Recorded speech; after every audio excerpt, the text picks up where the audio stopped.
교회에 영원한 평안을 품은 자들이란 제목으로 말씀 나누겠습니다. 지난주에 우리는 성령의 열매 중 하나인 기쁨에 대해서 나눴습니다. 모든 사람은 원하는 것을 얻었을 때, 또 일이 내가 원하는 대로 흘러갈 때 다들 기뻐하고 즐거워한다고 했습니다. 그런데 그런 기쁨은 성경이 말하는 그 성령의 열매로서의 성령 받은 자들만 맺는 기쁨이 아니라 모든 사람들, 죄인된 모든 사람들이 갖는 그런 기쁨이라고 말씀드렸습니다. 성령께서 맺으시는 열매는 그런 이제 보편적인 죄인의 기쁨이 아니라 내 의지와 노력과 상관없이 오직 하나님의 은혜로 구원받고 우리의 이름이 성경책에 기록된 것을 알게 됨으로 인해서 저 하늘로부터 오는 기쁨이라고 말씀드렸습니다. 네, 오늘은 성령의 열매 중에 세 번째 화평에 대해서 말씀 나누겠습니다.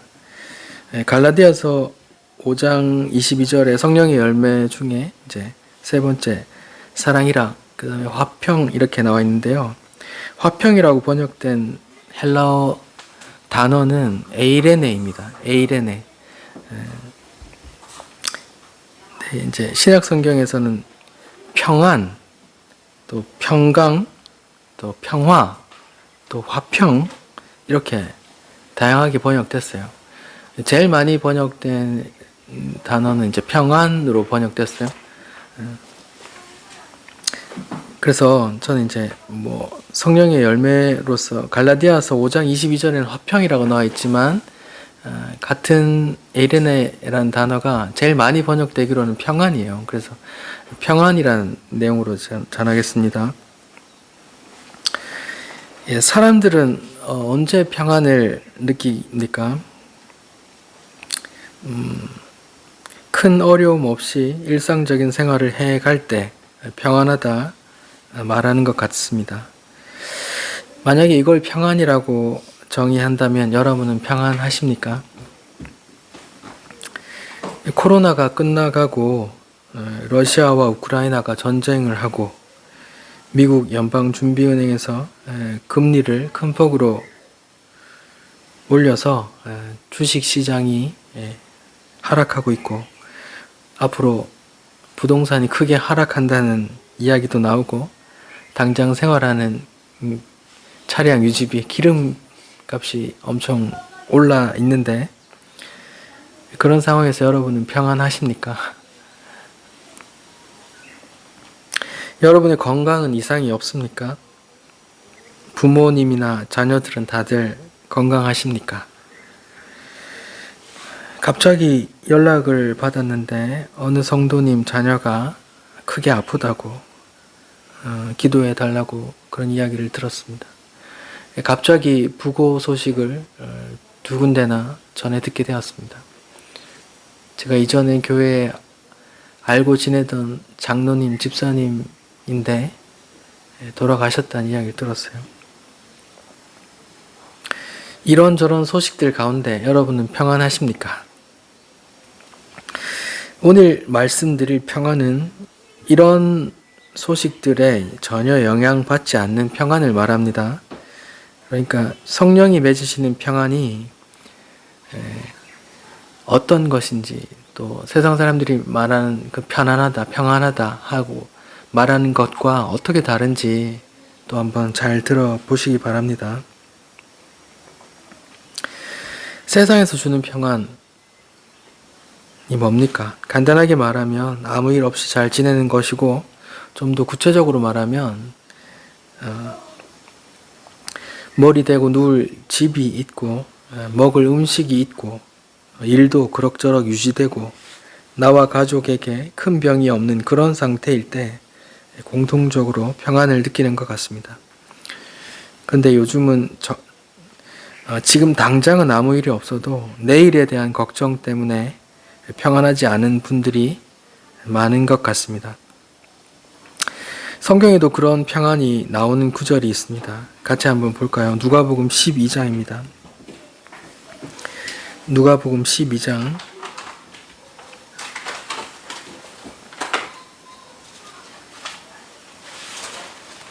네. 16절부터 제가 읽어볼게요. 누가복음 12장 16절부터. 또 비유로 그들에게 말하여 이르시되 한 부자가 그 밭에 소출이 풍성함에 심중에 생각하여 이르되 내가 곡식 쌓아둘 곳이 없으니 어찌할까 하고 또 이르되 내가 이렇게 하리라. 내 곡간을 헐고 더 크게 짓고 내 모든 곡식과 물건을 거기 쌓아두리라. 또 내가 내 영혼에게 이르되 영혼아 여러 해 쓸 물건을 많이 쌓아두었으니 평안히 쉬고 먹고 마시고 즐거워하자 하리라 하되 하나님은 이르시되 어리석은 자여 오늘 밤에 네 영혼을 도로 찾으리니 그러면 네 준비한 것이 누구의 것이 되겠느냐 하셨으니 자기를 위하여 재물을 쌓아두고 하나님께 대하여 부여하지 못한 자가 이와 같으니라. 여기에 소위 세상 사람들이 말하는 그런 이제 먹을 것을 많이 쌓아놨으니 이제 평안히 좀 쉬자라고 말하는 어떤 한 부자가 나옵니다.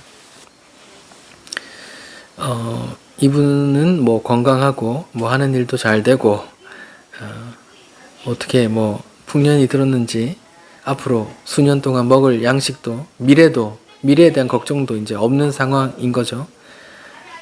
이걸 세상 사람들은 평안하다 말하는 거잖아요. 그럼 이제 좀 평안히 먹고 쉬자라고 이제 하는데 하나님은 어리석은 자라고 이렇게 책망하시잖아요. 그러니까 말하자면 그 평안은 오래가지 않는 거야. 그 평안은 네가 죽는 순간 없어지는 거야. 이렇게 말하고 있는 거예요.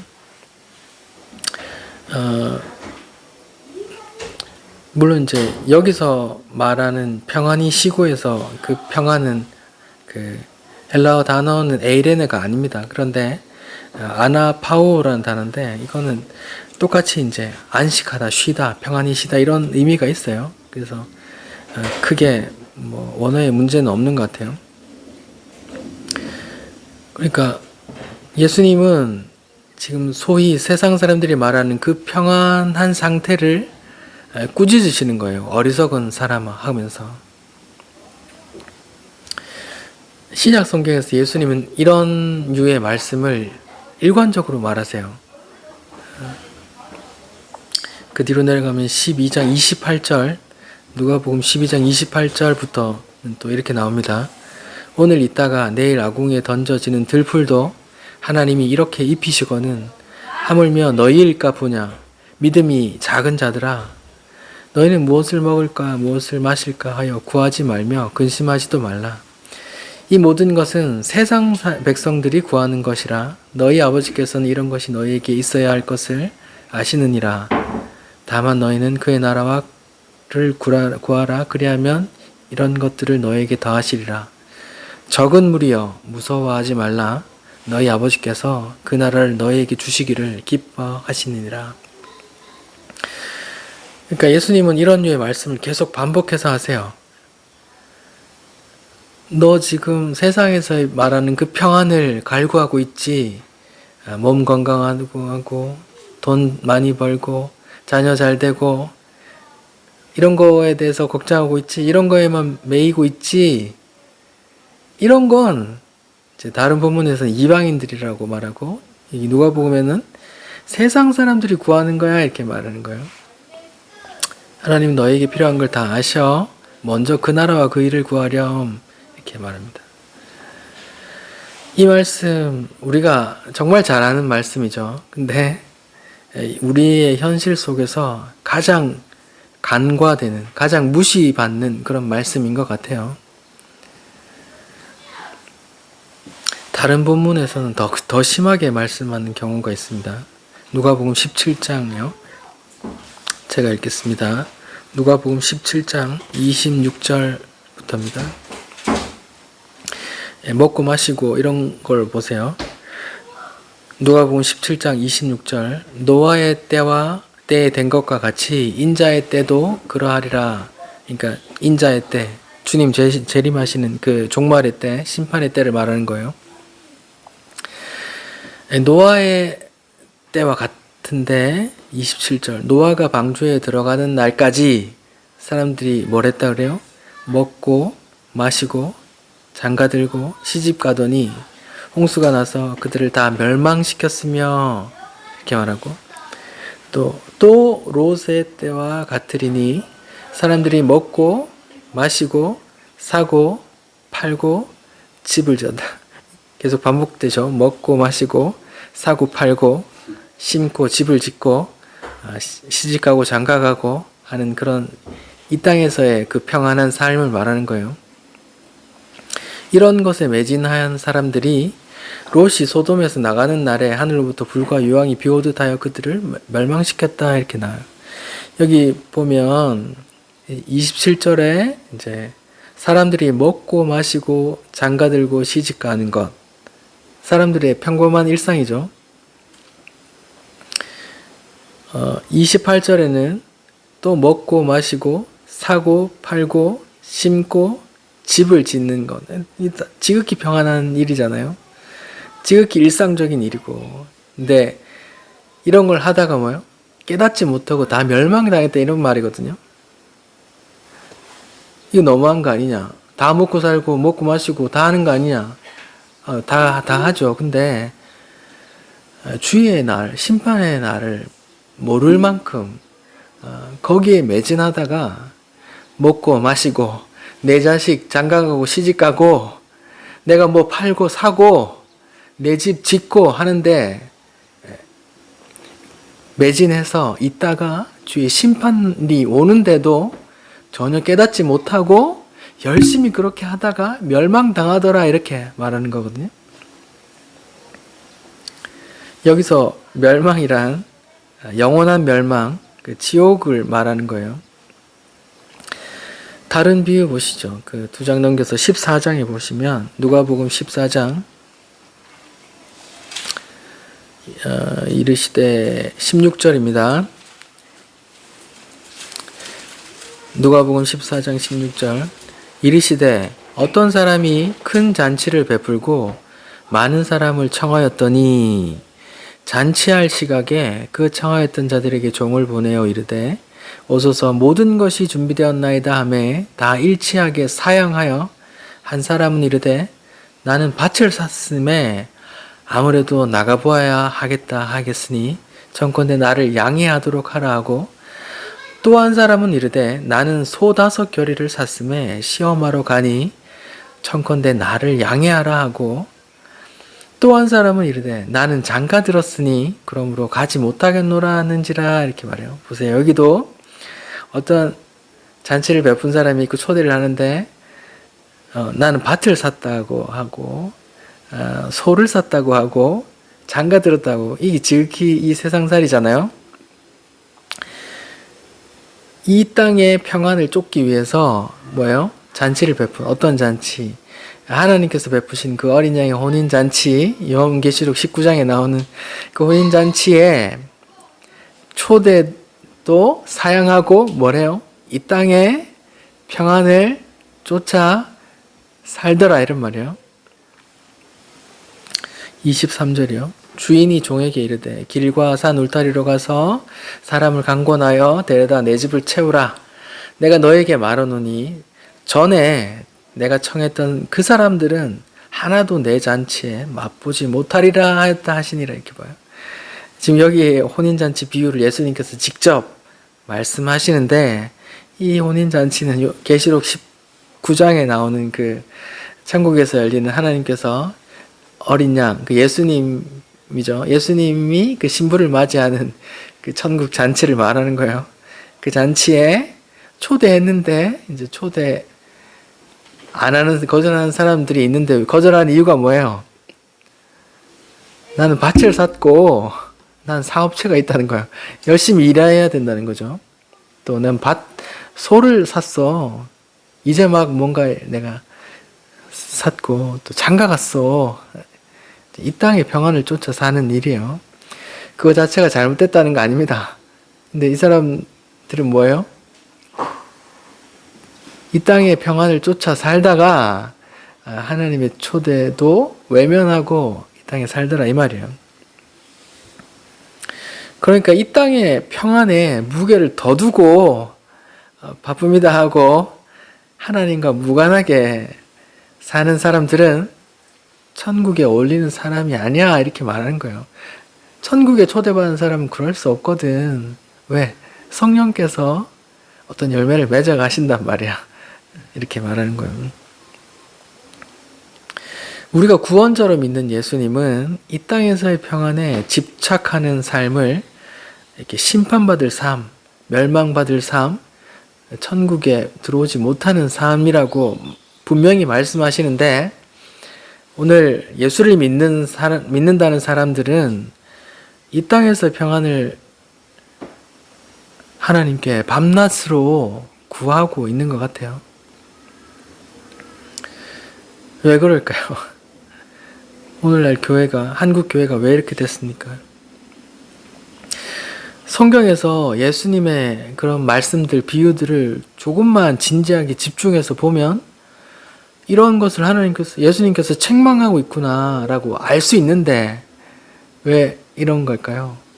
이런 말씀은 접어두고 뭐든지 원하는 거 구해 이런 말씀을 붙들고 내 욕망을 채우고자 이렇게 계속 이 땅의 평안들만 쫓고 있는 거예요. 교회에 와서까지 이 비유들보다 더 해요. 어쩌면 이 사람들은 예수님, 하나님 외면하고 이 평안만 구했는데 오늘날 성도들은 하나님 예수님께 와서 이 땅의 평안만 쫓고 있으니 어쩌면 더한 상태인 건지도 모르겠습니다. 성도들이 이런 경향을 띠는데 강단에서 나오는 설교도 한몫하는 것 같아요. 예배 잘 드리면, 힘을 다해 헌금하면, 열심히 봉사하면 이 땅에서 평안을 얻을 거야 라고 말씀이 나오지 않습니까?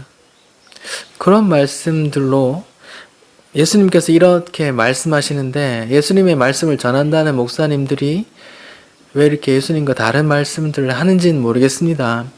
목사님들이 그걸 알고 얘기하는지 모르고 얘기하는 건지 아니면 장로님들 눈치 봐서 그런 말을 하는 건지, 그런 말을 해야 사람들이 좋아하고 사람들이 더 모여들고 더 모여들어야 헌금이 많이 모여들고 지금 교회에 빚이 얼만데 이렇게 지금 장로님들 눈치를 봐서 그런 말을 하는 건지 아니면 자기 교회 키우려고 그런 말 하는 건지는 모르겠지만 아무튼 강단에서 그런 말이 계속 나오고 있단 말이죠. 예수님은 바로 그런 상태인 우리들을 구원하러 오셨거든요. 죄와 사망, 욕망 아래 살고 있는 우리를 구원하기 위해서 말입니다. 히브리서 2장 14절입니다. 제가 읽을게요. 자녀들은 혈과 육에 속하였음에 그도, 예수님이에요. 그도 또한 같은 모양으로 혈과 육을 함께 지니심은 죽으심을 통하여 죽음의 세력을 잡은 자 곧 마귀를 멸하시고 또 죽기를 무서워함으로 한평생 매여 종노릇하는 모든 자들을 놓아주려 하심이니 이는 확실히 천사들을 붙들어 주려 하심이 아니요 오직 아브라함의 자손을 붙들어 주려 하심이라. 죽기를 무서워 평생 매여 종노릇하고 있는 사람들 이렇게 말해요. 열심히 일하지 않으면, 열심히 밭을 갈지 않으면 지금 산 소 5겨리를 지금 굴리지 않으면 안 된다고, 뒤처진다고 이렇게 무서워하면서 한평생 종노릇하고 있잖아요. 믿음이 필요해라는 히즈윌의 찬양이 있는데 그 가사 중에 이런 게 있어요. 이 땅에 속하여 이 땅만 보다가 주님 손을 놓쳤습니다. 이런 게 있어요. 이 땅에 속하여 이 땅만 보다가 주님 손을 놓쳤습니다. 이렇게 말하는 게 있어요. 그러니까 이 땅의 것만 보고 이 땅 것만 추구하다가 주님 손을 놓쳐버렸다. 이렇게 고백을 하는 찬양인데 지금 그러면 안 된다고 예수님이 말씀하시는 거예요. 지금 계속해서 지금 세상이 주는 평안은 뭔가? 사람들이 추구하는 그 세상의 평안이 뭔가? 먹고 마시고 사고팔고 시집가고 장가가고 내 아들 출세하고 내가 죽을 때까지 뭔가 살 그런 연금이나 어떤 재산을 마련해 두는 상태, 그게 세상 사람들이 추구하는 그 평안이잖아요. 아니, 세상 사람들이든 교회 다니는 사람들이 상관없이 다 추구하는 그 평안인데, 오직 성령이 임한, 성령께서 맺으시는 그 열매는,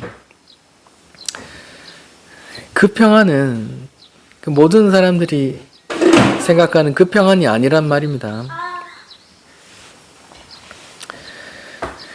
그 평안, 이제 헬라어로는 에이레네지만 히브리어로는 샬롬입니다.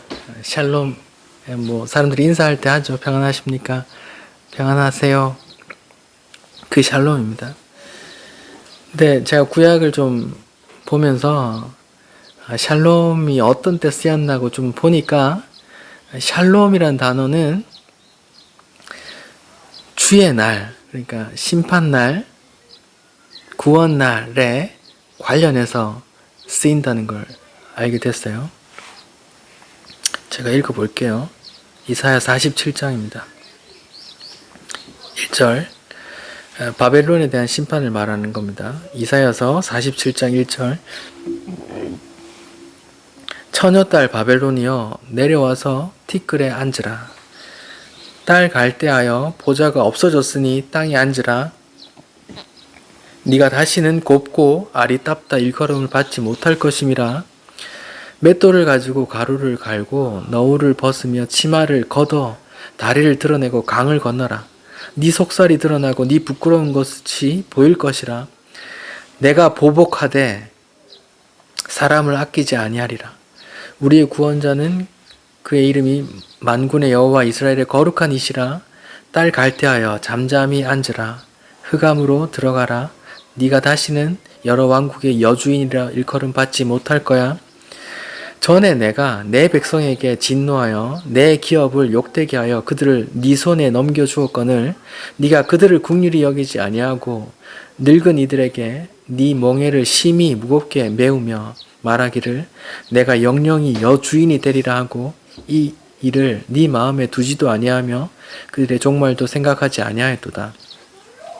그러므로 사치하고 평안히 지내며 마음에 이르기를 나뿐이라 나 외에 다른 이가 없도다. 나는 과부로 지내지도 아니하며 자녀를 잃어버린 일도 모르리라 하는 자여 너는 이제 들을지어다. 한날에 갑자기 자녀를 잃으며 과부가 되는 이 두 가지 일이 네게 임할 것이라. 네가 무수한 주술과 많은 주문을 빌지라도 이 일이 온전히 네게 임하리라. 네가 악을 행하고 악을 의지하고 스스로 말하기를 나는 보는 자가 없도다 하니 네 지혜와 네 지식이 너를 유혹하였습니다. 네 마음에 이르기를 나뿐이라 나 외에 다른 이가 없다 하므로 재앙이 임하리라. 이렇게 하면서 계속 바벨론에 대한 심판을 말하고 있습니다.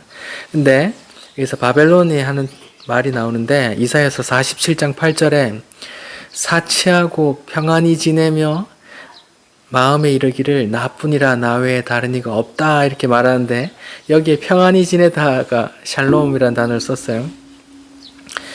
근데 지금 이 바벨론이 세계 최강국 당시에 바벨론이 지금 사치하고 불을 쌓았단 말이죠. 평안히 지낸단 말이죠. 이 땅에서의 평안입니다.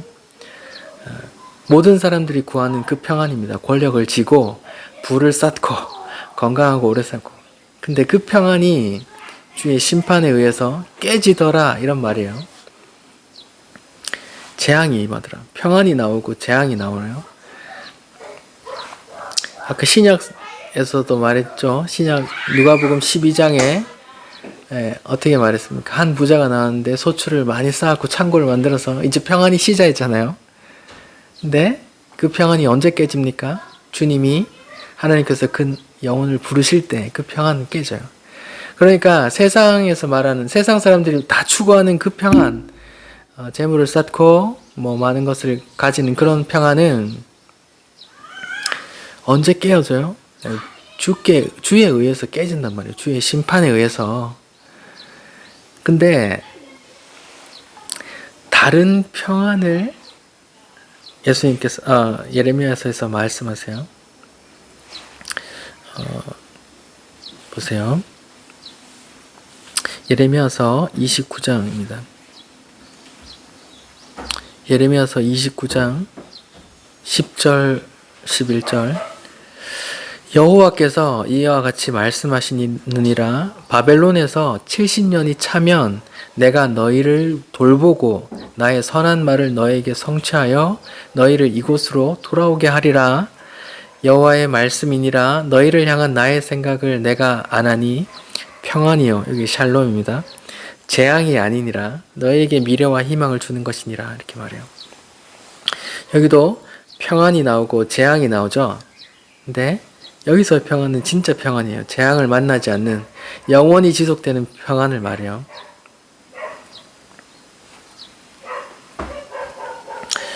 보세요. 아까 바벨론이 취하는 그 평안은 주의 심판에 의해서 깨졌어요. 근데 주께서 말하는 그 평안은 재앙이 주의 날에도 깨지지 않는 평안이에요. 유지된단 말이에요. 영원한 평안을 말하는 거예요. 여기서 보듯이 구약 성경에서 평안이라는 샬롬이라는 단어는 하나님의 심판과 구원과 연결되었을 때 사용되고 있어요. 세상 사람들이 추구하는 그 평안, 힘을 갖고 부를 쌓고 건강하고 오래 살고 하는 그 평안은 깨질 거야, 이렇게 말하는 거예요. 언제? 주의 심판 날에. 그런데 영원한 평안을 얻는 자들이 있는데 그들은 하나님의 선택을 받은 자들이야, 이렇게 말하는 거예요. 하나님의 구원을 받은 그 자들은 죽어도 또 주의 심판 날에도 깨지지 않는 평안이 있을 거야 라고 말하는 거예요. 찬송도 있는데 평화의 왕이 오시니 그 나라 왕성하도다 이렇게 하시잖아요. 예수님은 평화의 왕으로 오셨어요. 예수님 태어나셨을 때 목자들에게 천사들이 어떻게 말했어요? 누가복음 2장 14절 지극히 높은 곳에서는 하나님께 영광이요 땅에서는 하나님이 기뻐하는 자들 중에 평화로다 이렇게 나와요. 여기에 평화가 에이레네요. 평강, 평안인데 여기서는 또 평화라고 번역했어요. 제가 보기에 하나로 통일해서 번역했으면 더 성경 이해하기 쉬웠을 텐데 어디는 평강이라고, 어느 때는 평화라고도 하고, 어느 때는 또 화평이라고 하고 이렇게 계속 이렇게 다른 단어로 번역을 해버려가지고 헬라어 단어는 같은 단어인데 이렇게 통전적으로 와닿는데 이렇게 알고 봐야 이해가 돼요. 보세요. 예수님이 평화의 왕이라고 하고 예수님이 태어나셨을 때 천사들이 찬송하기를 하나님 기뻐하시는 자들 중에 평강이야, 평안이야 이렇게 말해요. 그러니까 하나님이 기뻐하는 자들, 선택받은 자들에게 이제 평안으로 예수님이 오시는 거예요. 에이레네 말입니다. 그 성령의 열매.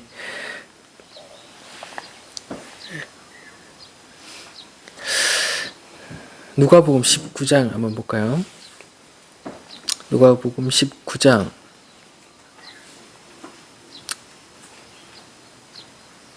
41절입니다. 누가복음 19장 42절. 누가복음 19장 예수님께서 이제 예루살렘으로 입성하세요. 그래서 새끼를 타고 입성할 때 찬송하죠. 찬송하면서 이제 들어왔다가 이제 예수님께서 하시는 말씀이에요. 41절, 누가복음 19장 41절. 가까이 오사 성을 보시, 예루살렘 성을 말하는 거예요. 예루살렘 성을 보시고 예수님께서 우세요. 그리고 이르시되 예루살렘 성 너도 오늘 평화의, 여기 에이레네요. 같은 평안, 평강, 화평이라고 번역된 같은 단어예요. 평화에 관한 일을 알았더라면 좋을 뻔하였거니와 지금 네 눈에는 숨겨졌도다 이렇게 말해요. 지금 예수님께서 예루살렘 성을 보시고 좀 우세요. 예수님이 이렇게 우시는 장면이 몇 장면 안 나오는데 지금 예수님께서 우시면서 예루살렘 성을 보시면서 하신 말씀이에요. 너도 예루살렘 성 말하는 거예요. 너도 오늘 평화, 평강, 평안에 대한 일을 알았더라면 평화에 관한 일이 뭐예요? 예수 그리스도, 십자가, 구원 이런 거예요. 그러니까 지금 예수님이 예루살렘에 입성했는데 사람들이 뭐예요? 환호는 하지만 다윗처럼 이 땅의 메시아로 생각하는 자기들에게 이 땅의 평안을 줄 그러니까 이제까지 말했던 예수님의 심판으로 다 깨져버릴 그 평안을 줄 거라고 생각하는 거예요. 그러니까 평안에 관한 일을 제대로 알지 못한다는 말이에요. 예수님에 대한 십자가 구원 이런 걸 모르기 때문에 나를 모르기 때문에 예수님이 안타까워하시는 거예요. 예루살렘 그 히브리어 뜻이 거기도 샬렘 나오죠. 샬롬은 명사 형용사고 샬렘은 동사거든요. 예루 성이란 말이에요. 그러니까 평화의 성이란 말이에요. 평강의 성, 평안의 성. 그러니까 평안의 성에 평화의 왕이 오셨는데 예루살렘은 못 알아보더라 이 말이에요. 그 평안을 알아먹어야 되는데 평안을 몰라보더라 이 말이에요. 예수님을 뭘로 봐요? 세상에서 평안 주는 그 왕으로 알더라 이 말이에요. 그래서 예수님이 평화의 왕이 예루살렘 평화의 성을 보고 우시면서 안타까워하는 거예요. 네가 오늘 이 평화, 내가 주는 평안에 대해서 좀 알아야 될 텐데 하면서 우신다고요.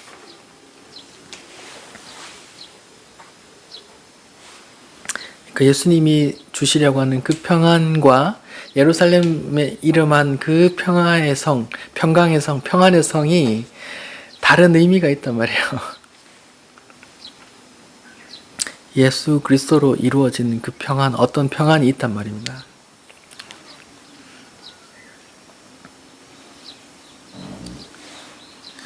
평화의 성, 평강의 성 예루살렘이 평화를 실현하러 오신 예수를 몰라보고 그래서 심판받는다는 말씀이에요.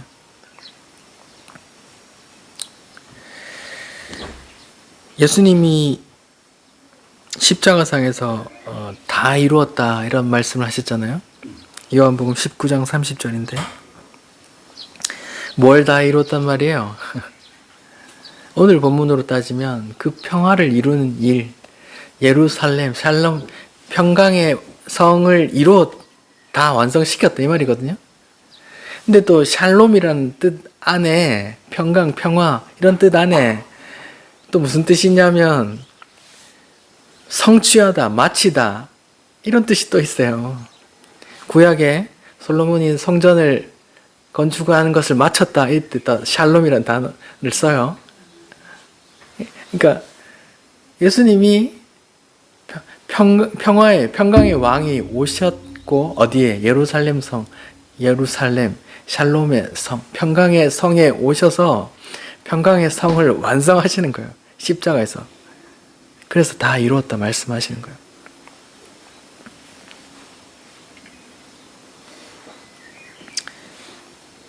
평화, 평강. 누구와 누구의 평강을 말하는 거예요? 예수님과 그 기뻐하는 자, 하나님께서 선택해서 기뻐하는 자들 간의 평강을 말하는 거예요. 제가 지금부터 성경 전체에 있는 어떤 맥을 하나 말씀드릴 거예요. 어떤 한 식견인데 잘 들어보세요. 창세기서에 하나님께서 7일 동안 천지를 창조하시잖아요. 그래서 7일째 되는 날에 뭐 하셨어요? 안식하셨죠. 하나님께서 자연 만물과 그 택한 백성, 사람을 만들고 함께 안식했잖아요. 그 안식으로 들어갈 때 인간이, 피조물인 인간이 한 게 있어요? 없어요? 없죠. 그래서 그 안식한 그 상태, 하나님께서 다 이루어서 안식하는 그 상태, 어린아이처럼 받기만 하고 하나님께서 모든 것을 충족해 주시는 그 상태가 안식의 상태이고, 그때가 에덴 동산의 상태란 말이에요. 그런데 에덴 동산에서 쫓겨났죠. 아담과 하와가 선악과를 따먹고 나서 그때부터 인간에게 두려움이 생깁니다. 그리고 근심 걱정이 생겨요. 아담 어디 있느냐 하고 물으니까 내가 두려워서 내가 벗었으므로 두려워서 숨었습니다 이렇게 말하잖아요. 그때 인간에게 처음 두려움이 생기는 거예요. 하나님과 단절돼서 하나님께로부터 오는 모든 것으로부터 만족하고 살았는데 거기서 단절됐단 말이거든요. 포도나무 비유에 따지면 포도나무 가지에서 잘려 나갔기 때문에 내가 내 가지 스스로 뿌리를 내리고 물을 흡수해서 뭔가를 먹어야 된단 말이거든요. 그래서 그 말을 또 그렇게 표현하시죠. 이제 네가 수고하고 땀을 흘려야 먹을 수 있을 거야. 소산물을 먹을 수 있을 거야. 여자들에게는 또 출산의 고통을 주시죠. 그러니까 처음에 하나님께서 창조하신 그 안식의 상태, 그 에덴 동산의 상태를 이제 그 상태에서 쫓겨났죠. 그래서 그 안식, 그 화평, 그 평안의 상태가 깨진 거예요. 그래서 그때부터 두려움이 왔어요. 혼자 먹고 살아야 되고 살아갈 나를 걱정해야 되고 무섭게 되고 이렇게 했어요. 예수님께서 누가복음 오늘 본문에 말하죠. 내가 너에게 평안을 준다. 내가 주는 평안은 세상이 주는 평안과 다를 거야. 그리고 뭐라 그래요? 근심하지 말고 두려워하지 말라 하잖아요.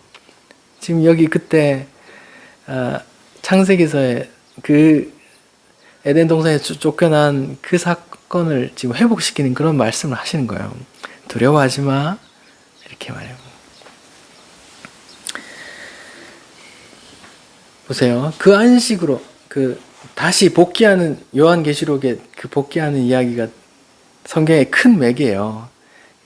창조했을 때 그 안식, 그 에덴 동산의 상태가 쫓겨났다가 다시 어떤 여정을 거쳐서 다시 요한계시록의 그 새하늘과 새 땅, 하나님 나라로 다시 들어가게 되는 그 이야기가 성경인데, 거기서 오늘 본문에 평화의 왕 예수에 대해서 이야기를 좀 할게요.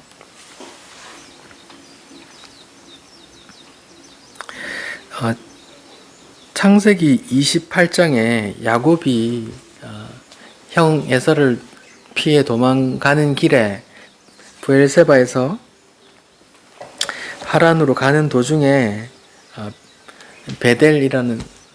베델에서 어떤 꿈을 꿔요. 무슨 꿈을 꿔요? 꿈을 꿨는데 하늘이 열리고 사닥다리가 땅에서부터 하늘까지 연결되어 있고 거기서 하나님의 사자가 오르락 내리락 하는 걸 봐요. 어떤 환상이에요. 그림이에요. 하늘과 땅이 어떤 사다리로 연결되는데 그 사다리를 타고 하나님의 사자들이 하늘과 땅을 오가더라 이런 말이거든요. 예수님께서 복음사역 시작 초기에 이런 비슷한 이야기를 누군가에게 하셨어요. 기억나세요?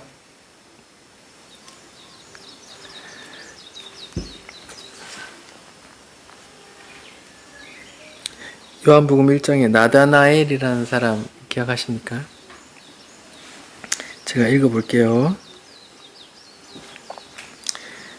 요한복음 1장 49절 나다나엘이 대답하되 라피여 당신은 하나님의 아들이시오 당신은 이스라엘의 임금이로소이다 하니까 예수님께서 대답하여 이르시되 내가 너를 무화과나무 아래에서 보았다 함으로 믿느냐 이보다 더 큰 일을 볼 거야 하면서 말씀하시되 아멘 진실로 아멘 아멘 너에게 이르노니 하늘이 열리고 하늘의 사자들이 인자 위에 오르락 내리락 하는 것을 보리라 이렇게 말해요. 보세요.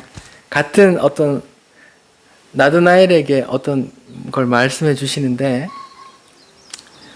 지금 창세기서의 그 야곱이 봤던 그 환상을 이야기하는데, 근데 한 가지 차이점이 있어요. 뭐예요? 야곱이 봤던 그 꿈은 하늘이 열리고 하늘과 땅을 연결하는 어떤 사다리가 있었는데, 그 사다리를 타고 하나님의 사자들이 땅과 하늘을 오가더라. 근데 신약성경 예수님께서 나더나엘에게 하신 말씀에 보니까 하늘이 열리고 하늘과 땅에 하나님의 사자가 인자 위에 오르락 내리락 하는 걸 보리라 그랬어요. 그러면 여기선 사다리고 여기선 인자예요. 그러니까 구약에 야곱이 봤던 그 사다리로 봤던 그 꿈, 땅과 하늘을 잇는 그 사닥다리가 누구란 말이에요? 요한복음 1장의 나다나엘과의 대화를 보니까 인자 예수 그리스도란 말이거든요. 그러니까 야곱이 봤던 그 꿈은 예수님께서 그 하늘과 땅을 연결하더라 이 말이에요. 그 택한 백성, 하나님 나라에서 쫓겨났던, 에덴 동산에 쫓겨났던 그 택한 백성, 그 기뻐하는 백성과 하나님 사이를 연결하는 사다리, 그게 인자 예수님이란 말이에요. 요한복음 14장에서 예수님께서 또 뭐라 그래요? 내가 곧 뭐라고요? 길이요 진리요 생명이라 하잖아요. 그 야곱이 봤던 그 꿈에서는 뭐였어요? 사다리였고, 또 예수님의 14장, 요한복음 14장의 말에 따르면 내가 길이래요. 어디로 가는 길일까요? 하나님께로 가는 길이에요. 나를 마음이 앉지 않고는 아버지께로 갈 자가 없다 하는 거예요. 그러니까 내가 너희를 내 아버지께, 하나님 아버지께 인도하는 사닥다리고 길이야, 이렇게 말하는 거예요. 근데 예수님이 누구예요? 평화의 왕이죠. 평강의 왕이잖아요. 에이레네, 구약의 샬롬. 근데 그걸 또 평강이라 그래요. 그렇게 이어진 상태, 야곱이 봤던 그 장면, 그 환상, 하늘과 땅이 사다리로 연결된 그 상태를 평안, 샬롬, 헬라어로는 에이레네, 히브리어로는 샬롬, 이렇게 말하는 거예요. 이 상태가 바로 성경이 말하는 성령이 맺는 평안이거든요. 근데 이 평안은 아까 말했던 어떤 부자, 소출이 많아서 창고를 지었던 그 부자들이 말하는 그 평안과 달라요. 그 당대 최강대국 바벨론이 누렸던 그 평안과 달라요. 그런 것들은 다 주의 날에 주의 심판으로 깨지는 평안인데, 근데 그 심판으로 깨지지 않는 평안, 영원한 평안이 있어요. 에덴 동산에서 쫓겨날 때 단절되었던 그 생명나무로 가는 길이 단절됐잖아요.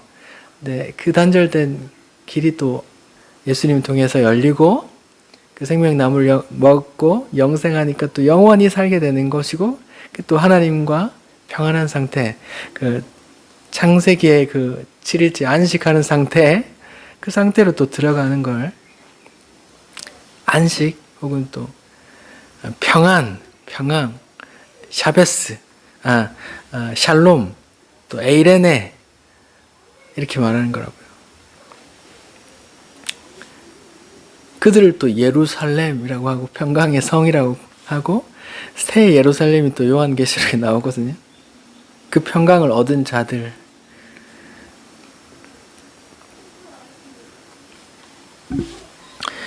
자, 요한복음 16장에는 성령에 대해서 이야기를 해요. 자, 요한복음 14장 오늘 본문에도 보혜사 성령이 오시면 나에 대해 증거할 거야 라고 말하면서 이제 평안을 주노라 이렇게 말해요.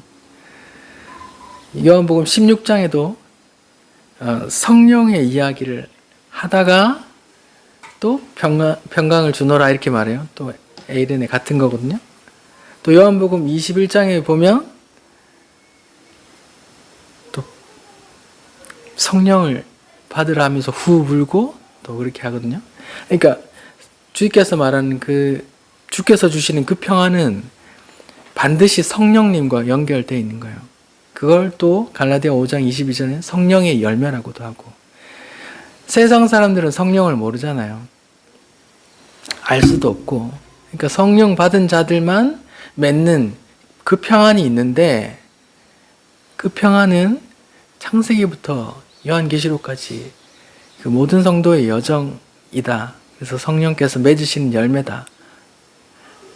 또 그 평안을, 그 평강을 또 누가 이루시느냐? 예수께서 십자가로 이루신다. 하늘과 땅을 잇는 사닥다리로 또 하늘과 아버지께로 인도하는 길로서 이렇게 말입니다.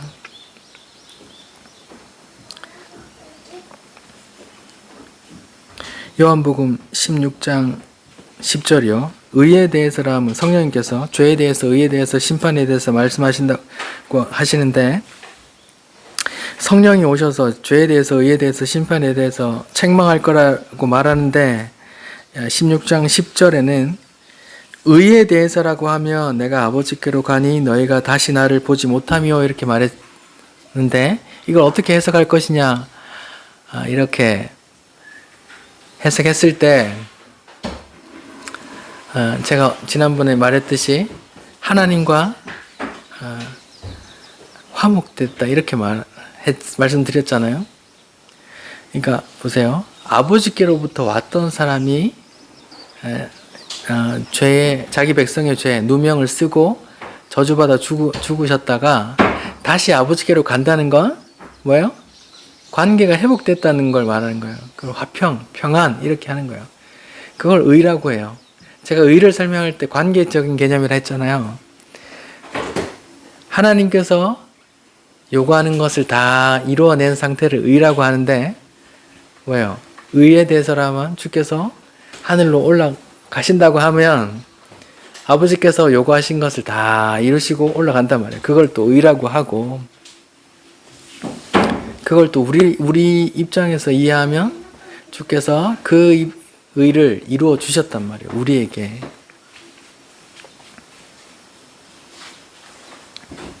아버지께로 오셔서 또 아버지께로 가고, 또 그 가신 분이 우리를 어디로 인도해요? 또 아버지께로 인도하는 것. 그것을 또 의라고 얘기한단 말이에요.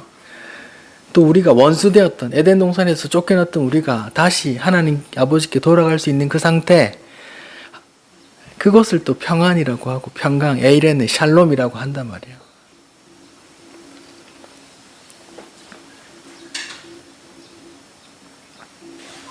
예, 그것은 반드시 성령 받고 말하는 거예요. 우리 요한복음 21장 한번 볼까요?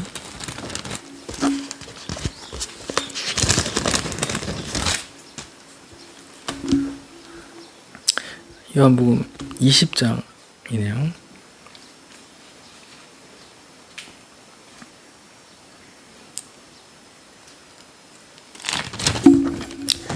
요한복음 20장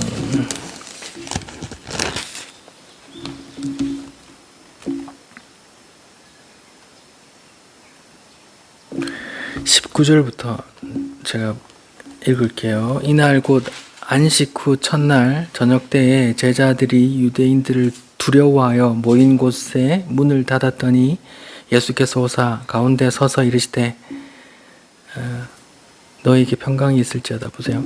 예수님께서 안식 후 첫날 죽고 부활하셔서 제자들이 오는데 제자들이 유대인들이 두려워서 자기들도 예수 믿었다는 이유로 잡아가서 죽일까봐 문을 꼭꼭 닫고 있었어요. 그래서 두려워하고 있었단 말이에요. 이 두려움이 나오죠. 근데 예수님께서 오셔서 그 닫혀진 문에 부활의 몸으로 이렇게 유령처럼 통과해서 들어오셔서 하는 말이 너에게 평강이 있을지어다 이렇게 말씀하세요. 21절 예수께서 다시 말씀하십니다. 또 이르시되 너희에게 평강이 있을지어다. 계속 에이레네요. 여기서는 또 평강으로 번역했어요. 평강이 있을지어다. 아버지께서 나를 보내신 것 같이 나도 너희를 보내노라. 이 말씀을 하시고 그들을 향하여 숨을 내쉬며 이르시되 성령을 받으라. 이렇게 말해요. 또 여기 성령을 말하고 평안을 말하죠. 또 두려움이 나오고, 두려움 속에 있는 때 하나님께서 찾아오시고 그것을 또 회복시키시는 이야기예요. 아까 두려움이 언제 생겼다 했어요? 인간에게 처음 선악과를 따먹고, 선악과를 따먹고 하나님과 관계가 틀어진 상태, 하나님의 포도나무에서 단절된 상태에서 두려움이 처음 생겼다 했어요. 하나님을 떠나 두려워하는 상태, 내가 내 먹을 걸, 또 내 미래를, 내 안전을 책임져야 하는 그 두려운 상태에 주께서 찾아오세요. 그리고 성령을 주시면서 하는 말씀이 평강을 줄게, 이렇게 말해요. 뭐예요? 그러면 하나님께로부터 떨어졌던 그 백성을 다시 하나님께로 인도하는, 하나님과 연결시키는 그 다리로서의 그 평안을 주시는 거라고요.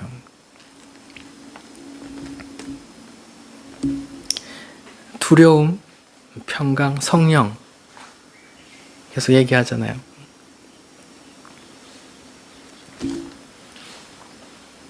마치 인간을 창조하셨을 때 후 하고 입김을 불듯이 주께서 부활하신 다음에 성령을 주시면서 후 하고 부세요. 새로운 창조물을 만드시는 그 그림을 그리고 있는 거예요.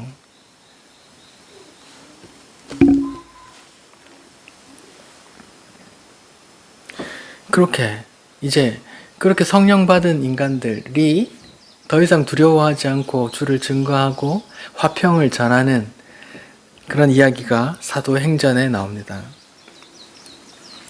그 중에 한 사람이 스데반 이야기인데요. 제가 읽어볼게요. 사도행전 7장 59절. 그들이 돌로 스데반을 치니 스데반이 부르짖어 이르되 주 예수여 내 영혼을 받으시옵소서 하고 무릎을 꿇고 크게 불러 이르되 주여 이 죄를 그들에게 돌리지 마옵소서, 이 말을 하고 자니라. 지금 스데반 집사가 설교 한편 하고 돌 맞아 죽는데, 돌 맞아 죽으면서도 두려움이 1도 없어요. 그리고 돌 맞아 죽는 순간에 그들을 위해 기도한다고요. 성령 받은 자만 맺을 수 있는 평안이라고요. 뭐 앞에서도, 죽음 앞에서도 말이에요. 이 평안을 세상 사람들이 모른다고요. 그래서 세상 사람들이 주는 평화와 다를 거야. 세상이 주는 평화와 다를 거야. 세상은 그런 평화 모를 거야. 왜? 성령을 모르니까. 성령 받지 않았으니까. 성령 받은 자들은 그 평안을 아는 거예요. 성령 받은 자들이 저 생명책에 내 이름이 쓰여 있다는 그 뿌듯한 그 기쁨에 잠기는 것처럼, 성령 받은 자들이 내가 이 땅의 모습과 상관없이 내가 죽음도 나의 그 평안, 하나님과 연결된 그 평안을 깰 수 없다 하는 그 강한 확신, 그 평안을 가지기 때문에 나를 죽이려는 그 사람마저도 자기가 더 우월한 지위에 있는 것처럼 그를 위해 기도할 수 있다니까요. 보기에는 돌에 맞아 그냥 개죽음 당하는 건데, 영적으로 보니까 그가 그를 위해서 기도하는 거라고요. 그 평안 속에서, 그 평안 가운데 감옥에서 평안히 잠자던 사람이 있었어요. 그 바로 베드로입니다. 사도행전 12장이요. 1절. 그때에 헤롯 왕이 손을 들어 교회 중에서 몇 사람을 해하려 하여 요한의 형제 야고보를 칼로 죽이니 유대인들이 이 일을 기뻐하는 것을 보고 베드로도 잡으려 할세 때는 무교절 기간이라. 지난주에 말씀을 드렸죠. 헤로드 왕이 자기 정치 기반을 다지기 위해서 12사도 중에 하나 야고보 사도를 죽였더니 유대인들이 좋아하네. 오 그래? 그러면 이때 점수 좀 더 따야 되겠다 하고 이제 12사도 중에 1등이라고 하는 대장이라고 하는 베드로를 잡았어요. 당장 죽이려고 하는데 날이 좀 그렇네. 무교절이라. 유대인들이 제일 크게 생각하는 명절이라. 그래서 무교절 끝나면 얘도 야고보처럼 죽여야지 이렇게 생각을 했단 말이에요. 12장 4절 잡음에 옥에 가두어 군인 4씩 4패에게 맡겨. 그러니까 16명에게 하룻밤을 지키라고 하신 거예요. 지키고 6월절 후에 백성 앞에서 끌어내고자 하더라. 이에 베드로는 옥에 갇혔고 교회는 그를 위하여 간절히 하나님께 기도하더라. 헤롯이 잡아내려고 하는 그 전날 밤에 베드로가 두 군인 틈에서 두 쇠사슬에 매여 누워 자는데 파수꾼들이 문 밖에서 옥을 지키더니 호련히 주의 사자가 나타나며 옥중에 광채가 빛나며 또 베드로의 옆구리를 쳐 깨워 이르되 급히 일어나라 하니 쇠사슬이 그 손에서 벗어지더라. 보세요. 베드로는 이제 날이 새면 어떤 상황에 처했죠? 죽는다는 것을 자기가 알고 있습니다. 왜? 자기와 함께 했던 그 사도 야고보가 죽는 걸 봤거든요. 그리고 잡혀가면서 나도 이제 죽겠구나 알 거예요. 근데 그 죽음 가운데서 베드로는 쿨쿨 자요. 쿨쿨 자. 천사가 옆구리를 쳐서 깨워. 얼마나 흔들어서 안 깼으면 발로 차서 깼나. 베드로도 누가 업어가도 모르는 그런 사람인가 봐요. 내일 죽는데 평안히 잔단 말이에요. 왜? 나는 죽어도 주께서 책임지신다는. 주께서 내주신 주의 그 생명길 따라서 그 사닥다리 대신 예수 사다리 타고 내가 어디로 가? 하늘로 주님과 함께 그 안식 가운데 들어간다는 걸 알기 때문에 얼마나 강하게 알았으면 의심되는 정도가 아니라 강하게 알았으면 이렇게 어서 빨리 와라 하고 쿨쿨 잤을까요? 바울 사도도 빌립보서에서 얘기하듯이 내가 빨리 죽고 싶다, 빨리 주님께 가고 싶다 이렇게 계속 말하잖아요.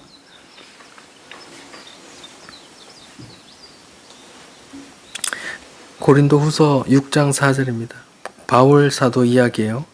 오직 모든 일에 하나님의 일꾼으로 자천하여 많이 견디는 것과 환난과 궁핍과 고난과 매맞음과 갇힘과 난동과 수고로움과 자지 못함과 먹지 못함 가운데서도 깨끗함과 지식과 오래 참음과 자비함과 성령의 감화와 거짓이 없는 사랑과 진리의 말씀과 하나님의 능력으로 의의 무기를 좌우해 가지고 영광과 욕됨으로 그러했으며 악한 이름과 아름다운 이름으로 그러했느니라.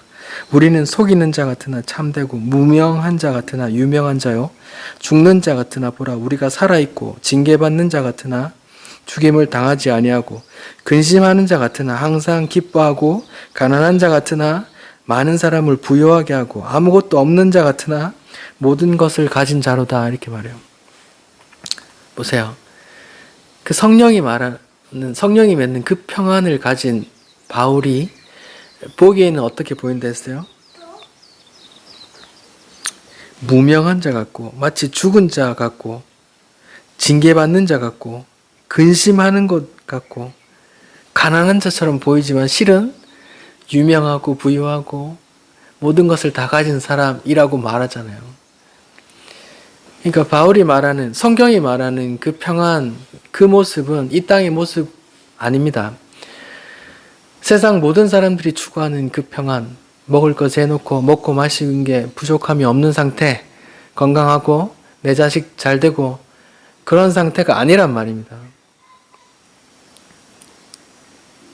마치 보기에는 그런 평안 하나도 없는 것처럼 보여도 실제는 내가 부유한 자요 유명한 자요, 내가 생명을 주는 자요, 이렇게 말하는 거예요. 여기에 특별히 고린도후서 6장 5절에 매맞음과 갇힘과 난동과 수고로움과 자지 못함과 먹지 못한 가운데서도 이렇게 말해요. 자는 거, 먹는 거 못함 가운데서도 이렇게 말해요. 먹지 못함과 자지 못함, 특별히 언급한단 말이야. 이전에 멸망당했던 사람들하고 대비되잖아요. 노아의 때에 그들이 뭐 했어요? 먹고 마시고 거기에 집중하더라. 예. 롯의 때도 그들이 먹고 마시고 거기에 집중했더라. 멸망당하는지도 모르더라. 근데 성령 받은 사람들은 뭐예요? 먹지 못하고 자지 못해도 그 평안이 있단 말입니다.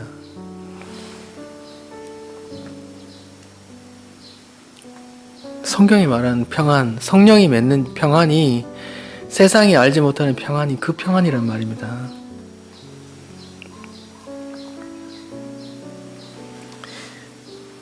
히브리서 4장에 이제까지 말씀드린 그 창세기의 안식일부터 우리가 요한계시록에 들어가는 내용까지 평강이라는 내용과 함께 말씀하시는데 한번 들어보세요. 히브리서 4장 4절부터입니다. 제7일에 관하여는 어딘가에 이렇게 일렀으되 하나님은 제7일에 그 모든 일을 쉬셨다 하였으며, 안식일 얘기하는 거예요. 또다시 거기에 그들이 내 안식에 들어오지 못하리라 하여서 쫓겨났단 말이에요. 그러면 거기에 들어갈 자들이 있거니와 복음 전함을 먼저 받은 자들은 순종하지 아니함으로 말미암아 들어가지 못하였고, 오랜 후에 다윗의 글에서 다시 어느 날을 정하여 오늘이라고 미리 이같이 일렀을 때 오늘 너희가 그의 음성을 듣거든 너희 마음을 완고하게 하지 말라 하였으니, 만일 여호수아가 그들에게 안식을 주었더라면 그 후에 다른 날을 말씀하시지 아니하였으리라. 그런즉 안식할 때가 하나님의 백성에게 남아있도다. 이미 그 안식에 들어간 자는 하나님이 자기 일을 쉬심과 같이 그도 자기 일을 쉬시느니라, 이렇게 말하죠. 그러니까 안식일 이야기가 나오고, 창세기사의 안식일 이야기예요. 여기서 쫓겨났고 또 그 안식에 들어가지 못했고 광야에서 멸절당한 세대가 있고, 또 여호수아 통해서 그 가나안 땅에 들어갔는데 여호수아가 보여준 그 안식, 그 땅은 참된 안식의 땅이 아니라 그냥 모형에 불과하다는 거예요. 참된 하나님의 나라는 여호수아라는 히브리어 여호수아가 헬라어로 옮기면 예수예요. 같은 단어란 말이에요. 여호수아, 예수 같은 말이란 말이에요. 모형이란 말이에요. 여호수아가 이스라엘 백성을 끌고 가나안 땅으로 들어가더라라는 것도 예수가 자기 백성을 하나님 아버지께 하나님 나라로 인도하더라, 이 참 평안을 말하기 위한 그림자요, 모형이요, 모델하우스란 말이에요. 가짜 그림자라고도 말하고, 그 평안을 말하기 위해서 지금 말하는 거라고요. 구약의 전체 쓰임도 그 평안 어떻게 이룬다고요? 예수님께서 언제 다 이루셨어요? 십자가로 다 이루셨다고요.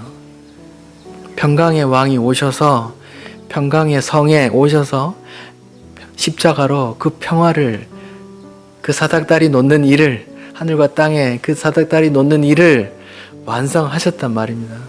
주께서 성령으로 그 평안을 맛보게 한단 말입니다. 성령 받은 자들은 죽음 앞에서도 그 평안 흔들리지 않고 그 평안에 사로잡혀 나를 죽이는 그 인간들을 위해서도 기도할 여유가 있단 말입니다.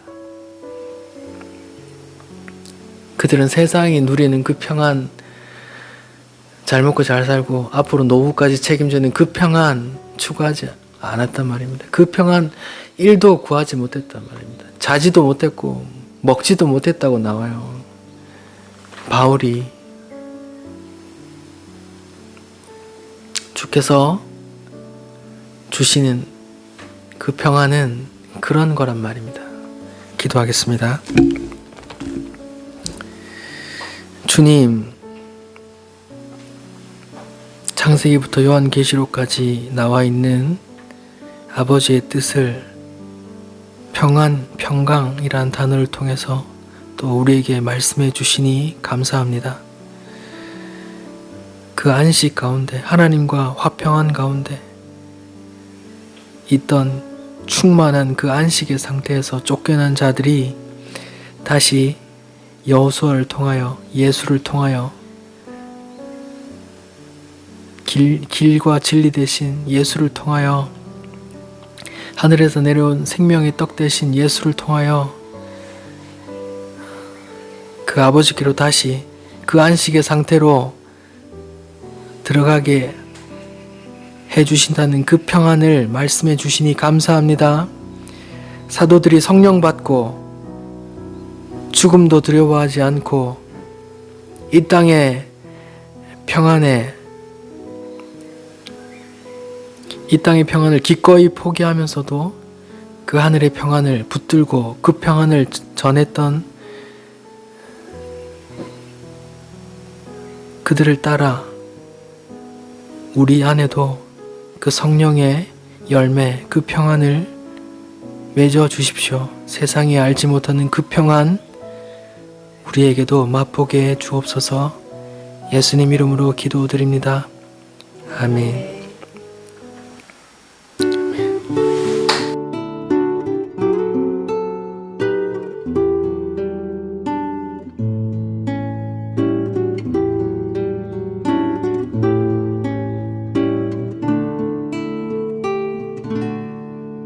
평안을 너에게 주노라.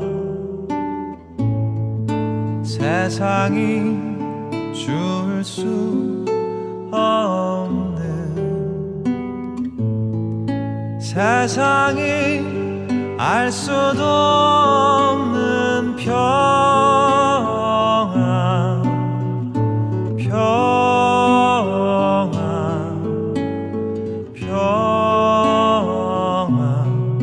평안을 내게 주노라.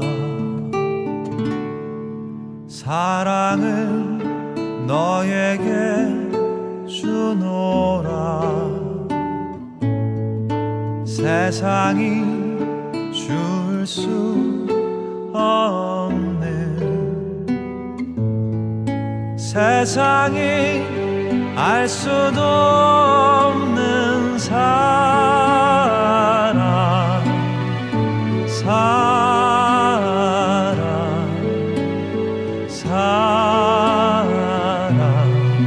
사랑을 내게 주노라.